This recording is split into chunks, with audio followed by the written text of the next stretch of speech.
नमस्कार, आप देख रहे हैं अपनी डपली अपना राग। मैं हूं आपके साथ शीनम शर्मा। बीजेपी ने राष्ट्रीय पदाधिकारियों की नई लिस्ट जारी कर दी है और इस लिस्ट में 13 राष्ट्रीय उपाध्यक्ष और 8 राष्ट्रीय महामंत्री शामिल हैं। नड्डा की टीम में यूपी के कई नेताओं को जगह दी गई है। यूपी से लक्ष्मीकांत वाजपेयी, तारिक मंसूर और रेखा वर्मा को राष्ट्रीय उपाध्यक्ष, राधा मोहन अग्रवाल को राष्ट्रीय महासचिव, राजेश अग्रवाल को कोषाध्यक्ष बनाया गया है। वहीं सुरेंद्र नागर को राष्ट्रीय सचिव बनाया गया है। उत्तराखंड से सांसद नरेश बंसल को कोषाध्यक्ष बनाया गया। अरुण सिंह, कैलाश विजयवर्गीय, दुष्यंत गौतम, सुनील बंसल, तरुण चुग को राष्ट्रीय महामंत्री बनाया गया है।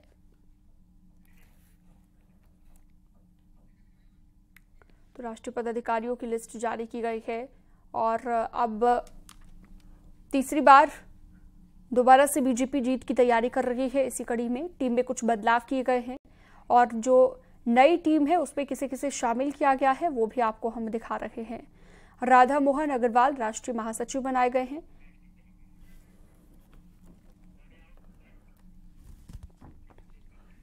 बीजेपी ने राष्ट्रीय पदाधिकारियों की नई टीम का ऐलान कर दिया है। मुख्यमंत्री योगी आदित्यनाथ ने पदाधिकारियों को बधाई दी है और अपने ट्विटर हैंडल पर क्या लिखा है वो आपको बता देते हैं। बीजेपी के माननीय राष्ट्रीय अध्यक्ष श्री जेपी नड्डा जी द्वारा आज घोषित सभी केंद्रीय पदाधिकारियों को हृदय से बधाई। आप सभी को नए दायित्व और उज्जवल कार्यकाल के लिए अनंत शुभकामनाएं।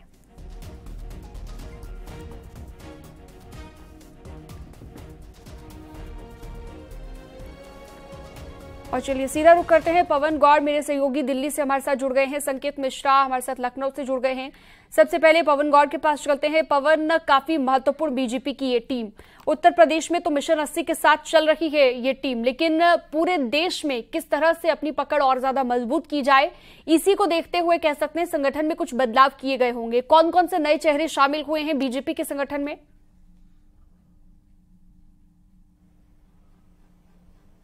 देखिए, आपको बताऊं कि जिस तरह से ये नई टीम है बीजेपी के अध्यक्ष राष्ट्रीय अध्यक्ष जेपी नड्डा के द्वारा जो बनाई हुई टीम है, उसमें पुराने चेहरे और नए चेहरों के साथ समन्वय बिठाने की कोशिश की गई है। एक्सपीरियंस लोगों को भी जगह दी गई है, इसमें कुछ नए लोगों को भी जगह दी गई है, जिससे कि युवा और एक्सपीरियंस दोनों का इस्तेमाल जो है वो लोकसभा चुनाव के लिहाज से किया जा सके। अगर नए चेहरों की अगर बात करें तो अगर राष्ट्रीय महामंत्री की अगर बात करें तो राधा मोहन दास अग्रवाल जो कि गोरखपुर से आते हैं, राज्यसभा सांसद हैं, उनको जगह दी गई है। उसके साथ साथ संजय बंदी जो कि तेलंगाना के अध्यक्ष थे, उसके बाद में जो केंद्रीय मंत्री जिकेशन रेड्डी, उनको तेलंगाना के अध्यक्ष बनाया गया और संजय बंदी को राष्ट्रीय महामंत्री की टीम में जगह दी गई है। तो सब पूरे देश भर के तमाम लोगों को इसमें जगह देकर तमाम लोग एक समन्वय बिठाने की कोशिश की गई है। इसके साथ साथ अगर बात करें उत्तर प्रदेश से बात करें तो विजय सोनकर और विनोद सोनकर और हरीश द्विवेदी दोनों को इस लिस्ट में जगह नहीं दी गई है। उनकी जगह सुरेंद्र नागर को उत्तर प्रदेश से राष्ट्रीय सचिव में जगह दी गई है। उसके साथ साथ अगर उत्तराखंड की बात करें तो नरेश बंसल को सह कोषाध्यक्ष बनाया गया है। राजेश अग्रवाल पुरानी टीम में भी कोषाध्यक्ष थे, इस टीम में भी कोषाध्यक्ष हैं। अगर बात करें नए उपाध्यक्षों की तो लक्ष्मीकांत वाजपेयी को नए उपाध्यक्ष की टीम में जगह दिया गया है। उसके साथ साथ रेखा वर्मा पिछली टीम में भी राष्ट्रीय उपाध्यक्ष थी और तारिक मंसूर जो कि बीजेपी हमेशा तमाम पसमानदा मुसलमानों की बात करती है, पसमानदा मुसलमानों को कहीं ना कहीं पार्टी से जोड़ने की बात करती है, तो तारिक मंसूर को पहले एमएलसी बनाया गया और अब राष्ट्रीय उपाध्यक्ष जो कि अलीगढ़ मुस्लिम यूनिवर्सिटी के वाइस चांसलर भी रहे हैं, तो उनको पार्टी में राष्ट्रीय उपाध्यक्ष बनाया गया है। तो ऐसे करके जो पुराने लोग हैं, अगर पुराने महासचिवों की बात करें तो कैलाश विजयवर्गीय, अरुण सिंह जो उत्तर प्रदेश से आते हैं, उसके अलावा जो अन्य जो नाम है दुष्यंत गौतम जो उत्तराखंड के प्रभारी हैं, ये सब लोग पुरानी टीम के हैं, पुराने लोग हैं, लगातार जानते हैं किस तरह से देश के अंदर संगठन से काम कराना है, किस तरह से पूरे देश भर के अंदर संगठन के साथ आगे बढ़ना है, तो वो पूरी जानकारी है। उसके साथ साथ राष्ट्रीय संगठन महामंत्री बीएल संतोष हैं और उनके साथ में पुरानी टीम के ही राष्ट्रीय संगठन सह जो महामंत्री हैं श्री प्रकाश जी, उनको रखा गया है। अच्छी खासी जानकारी उनको है। अगर उत्तर भारत की बात करें तो चाहे वो उत्तर प्रदेश हो, मध्य प्रदेश हो, राजस्थान हो या फिर जो उत्तराखंड हो, पहले वो क्षेत्रीय संगठन मंत्री भी रहे हैं पूरे पश्चिमी क्षेत्र के। तो ऐसे करके तमाम क्षेत्रों के हिसाब से एक समन्वय बिठाने की कोशिश की गई है। बिल्कुल तालमेल सही बैठेगा तभी 2024 की राह आसान होगी बीजेपी के लिए और ये बीजेपी समझ चुकी है। इसी के चलते हम कह सकते हैं ये बड़े बदलाव किए गए हैं। संकेत के पास चलते हैं, लखनऊ से हमारे साथ जुड़े हुए हैं। संकेत, उत्तर प्रदेश के कौन कौन से नए चेहरे अब जेपी नड्डा की टीम में शामिल होने जा रहे हैं? बिल्कुल, जो जेपी नड्डा की नई टीम आई है, जो राष्ट्रीय टीम का जो ऐलान हुआ है, इसमें उत्तर प्रदेश के ज्यादा चेहरे हैं। अगर हम बात करें लक्ष्मीकांत वाजपेयी की, लक्ष्मीकांत वाजपेयी पश्चिम यूपी से आते हैं, मेरठ से कई बार विधायक रहे हैं और इसके अलावा लक्ष्मीकांत वाजपेयी उत्तर प्रदेश भाजपा के अध्यक्ष रहे हैं, राज्यसभा के सांसद हैं। भारतीय जनता पार्टी ने जहां एक तरफ उनको राष्ट्रीय उपाध्यक्ष बनाया है, लेकिन उनके संगठनात्मक अनुभव का भी फायदा मिलेगा और इसको तरजीह दी है कि वो संगठनात्मक अनुभव उनको बेहतर है। वहीं अगर हम दूसरी तरफ बात करें तारिक मंसूर का, तारिक मंसूर अलीगढ़ मुस्लिम यूनिवर्सिटी के वीसी रहे हैं और पिछले दिनों ही उनको एमएलसी बनाया गया था। उत्तर प्रदेश में वो एमएलसी हैं, अब उनको राष्ट्रीय उपाध्यक्ष बनाया गया है। ऐसे में बीजेपी की जो कोशिश है कि सबका साथ सबका विकास की जो बात बीजेपी करती है, पसमानदा मुस्लिमों के बात जो बीजेपी करती है, इनको भी साधने की कोशिश की गई है इस नाम से। जाहिर सी बात है कि जो भी, चाहे वो राधा मोहन दास अग्रवाल का नाम हो, वो गोरखपुर से आते हैं और राज्यसभा के सांसद हैं, पूर्वांचल में बेहतर जनाधार है। जाहिर सी बात है राधा मोहन दास अग्रवाल को राष्ट्रीय उपाध्यक्ष बनाया है। बीजेपी की एक कोशिश है कि जाति समीकरण, क्षेत्रीय समीकरण ये साधने की कोशिश की जाए और संगठनात्मक जो अनुभव जिन चेहरों को है उनको तरजीह दी गई है। रेखा वर्मा को एक बार फिर मौका दिया गया है, धौरारा से वो लोकसभा के सांसद हैं, दूसरी बार वो सांसद हैं, उनको एक बार फिर राष्ट्रीय उपाध्यक्ष बनाया गया है। तो आपने विस्तार से बताया कि कौन कौन से महत्वपूर्ण चेहरे हैं जो शामिल किए हैं बीजेपी ने उत्तर प्रदेश से। बहुत शुक्रिया संकेत आपका। पवन गौड़ आपका भी बहुत शुक्रिया तमाम जानकारी के लिए। यूपी के पूर्व बीजेपी प्रदेश अध्यक्ष लक्ष्मीकांत वाजपेयी को बीजेपी का राष्ट्रीय उपाध्यक्ष बनाया गया है। लक्ष्मीकांत वाजपेयी ने न्यूज 18 से खास बातचीत की। लक्ष्मीकांत वाजपेयी ने पीएम मोदी और राष्ट्रीय अध्यक्ष जेपी नड्डा का आभार जताया, साथ ही कहा कि राष्ट्रीय नेतृत्व की उम्मीदों पर खरा उतरने का मैं प्रयास करूंगा। में जगह मिली है, क्या कहेंगे आप? मैं माननीय राष्ट्रीय नेतृत्व आदरणीय मोदी जी, आदरणीय अमित शाह जी और आदरणीय श्री नड्डा जी, तीनों का आभार व्यक्त करता हूं कि उन्होंने मुझे अपनी टीम में रखकर और एक नए स्वरूप में काम करने का मुझे अवसर प्रदान किया है। मेरा प्रयास होगा कि मैं राष्ट्रीय नेतृत्व की अपेक्षा पर 100% खरा उतरूं। उसके लिए मुझे जो करना पड़ेगा प्राणपण से मैं जुटूंगा।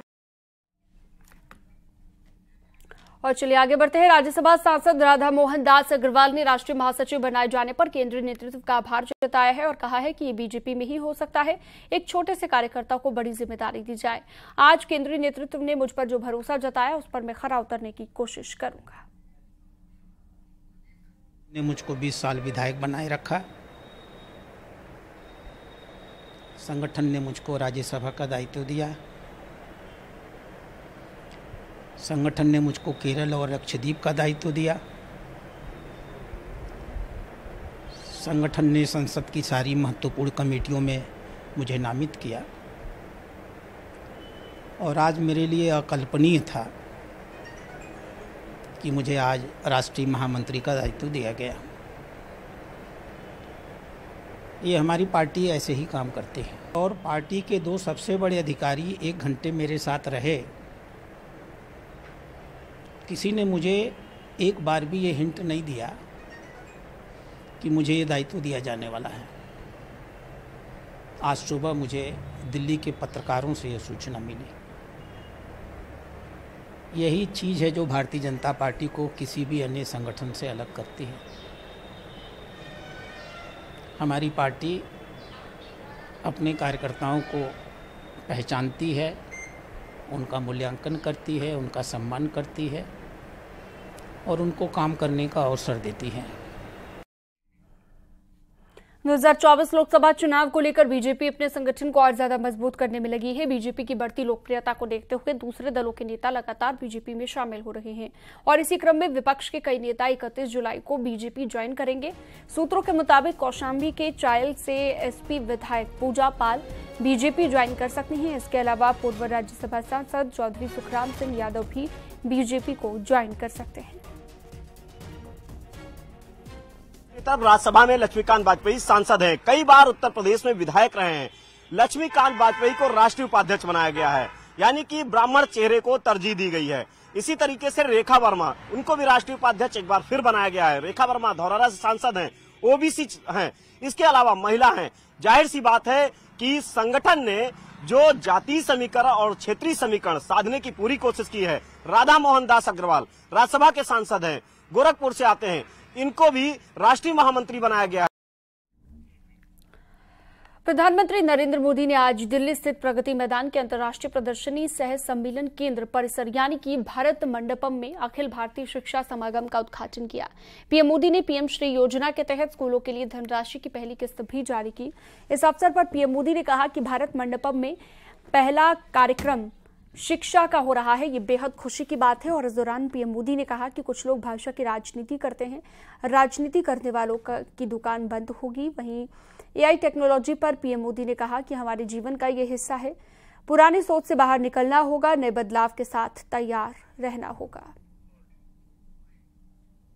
हमारे यहाँ इतनी सारी समृद्ध भाषाएं होने के बावजूद हमने अपनी भाषाओं को पिछड़ेपन के तौर पर पेश किया।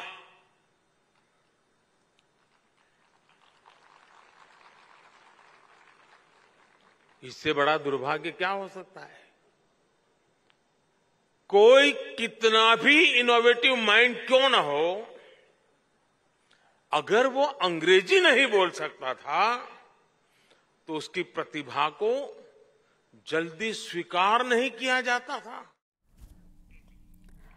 अयोध्या के कंपोजिट विद्यालय अंगूरीबाग में भी बच्चों ने पीएम मोदी का भाषण सुना है। हेडमास्टर तहसीलदारों ने मोबाइल पर बच्चों को पीएम मोदी का भाषण सुनवाया है। दरअसल पीएम श्री कार्यक्रम के लिए शहरी क्षेत्र का कंपोजिट विद्यालय अंगूरीबाग चयनित हुआ था और अंगूरीबाग के विकास के लिए पहली किस्त जारी की गई है।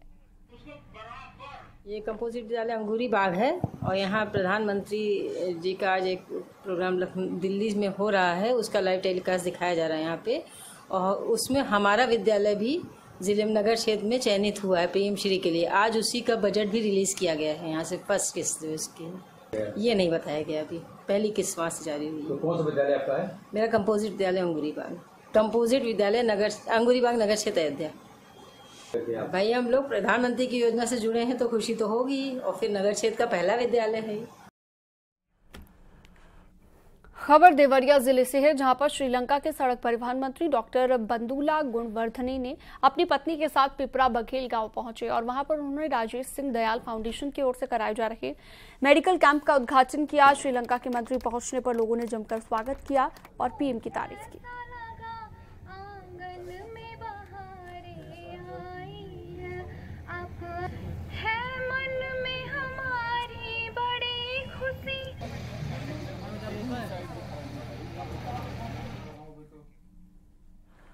कोलकाता हाईकोर्ट के जज अभिजीत गंगोपाध्याय ने भर्ती भ्रष्टाचार के बाद से अवैध निर्माण पर सख्त रुख अपना लिया है। मामले को लेकर सुनवाई के दौरान अवैध निर्माण के खिलाफ यूपी के सीएम योगी आदित्यनाथ का भाषण भी सुना और कहा कि कोलकाता में नगर निगम को यूपी के सीएम योगी आदित्यनाथ से बुलडोजर किराए पर ले लेना चाहिए। जस्टिस गंगोपाध्याय ने ये टिप्पणी उस वक्त की जब कोलकाता नगर निगम के वकील अपने क्षेत्राधिकार में एक अवैध निर्माण के संबंध में अपना पक्ष रख रहे थे। जस्टिस गंगोपाध्याय ने कोलकाता नगर पालिका के वकील से कहा, अगर जरूरी है तो ही योगी आदित्यनाथ से कुछ बुलडोजर किराए पर ले लें। वहीं जस्टिस गंगोपाध्याय ने कहा कि यूपी में अलग अलग अवैध निर्माणों को गिराए जाने की योगी सरकार की नीति ने एक मिसाल कायम की है।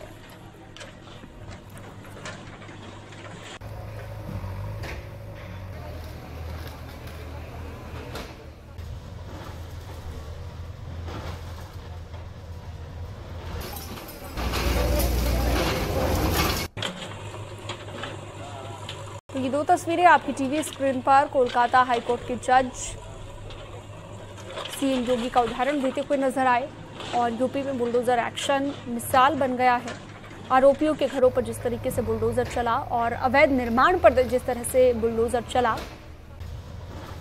वो एक मिसाल बन गई और इसका उदाहरण कोलकाता के हाईकोर्ट के जज ने दिया है।